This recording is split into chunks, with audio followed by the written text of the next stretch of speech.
Le président Kagame et Sa Majesté le Roi ont en commun une vision de l'Afrique fondée sur l'afro-optimisme.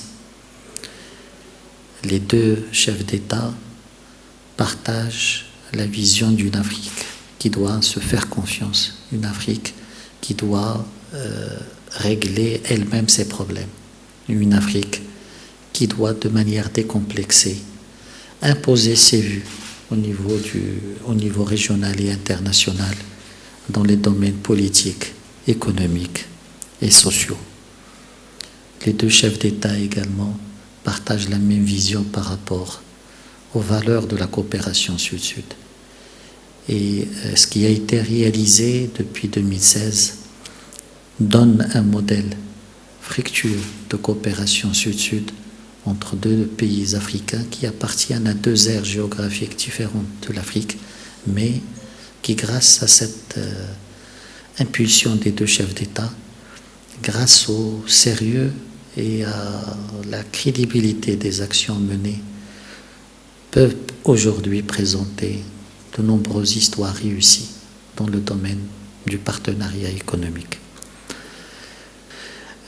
Nous avons convenu de programmer la prochaine session de la commission mixte à Kigali, probablement l'année prochaine, de travailler sur de nouveaux accords, d'organiser une deuxième session du forum économique et de veiller à la mise en œuvre de tous les engagements pris devant les deux chefs d'État par rapport aux accords signés et aux projets lancés. Nous apprécions beaucoup ces bonnes relations, non seulement au niveau politique, mais aussi au niveau économique et au niveau des affaires. Il y a des projets d'investissement qui sont en cours d'exécution maintenant, et nous espérons en voir plus dans la mesure où les hommes, les femmes d'affaires marocains, les hommes et femmes d'affaires rwandais vont établir des partenariats pour investir aussi bien au Rwanda qu'au Maroc, mais aussi peut-être de se mettre ensemble pour investir ailleurs et faire des affaires,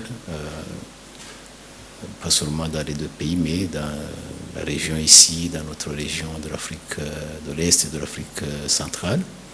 C'est ça que nous aimerions voir se réaliser dans les années à venir.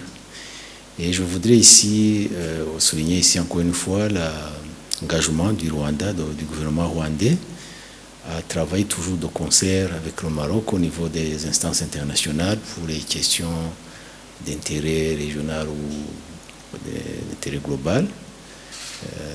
Cette concertation va rester en vigueur et nous y tenons.